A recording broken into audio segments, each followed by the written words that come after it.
I want to share an optional reading with you this week that ties into our topic of consumer choice. The article is called, "Is Pumpkin Spice Basic?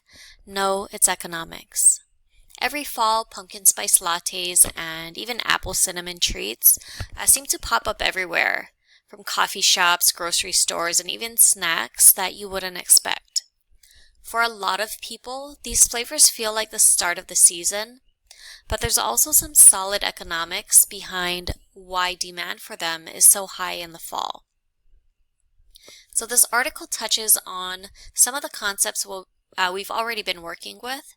For example, when fall comes around, consumer tastes and preferences shift more toward pumpkin spice and apple cinnamon products, which means the demand curve for those items are going to shift to the right. And that's why we suddenly see such a spike in sales.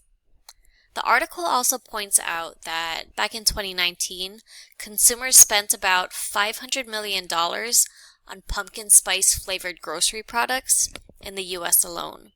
And so that number doesn't even include coffee shops, restaurants, or all the other pumpkin spice products out there. It's just the grocery store items. Another idea the article illustrates is diminishing marginal utility, and you're going to learn more about this week. In this example, we're just saying that the first pumpkin spice latte of the season, it usually tastes great, and that's because it's new and tied to a sense of nostalgia. The second one might still be good, but not quite as exciting as the first, and each additional latte adds less and less extra satisfaction.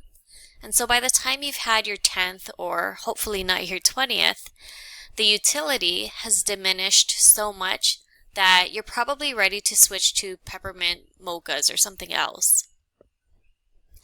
That example directly shows the concept of diminishing marginal utility, which is the idea that each extra unit of a good provides less additional happiness than the one before.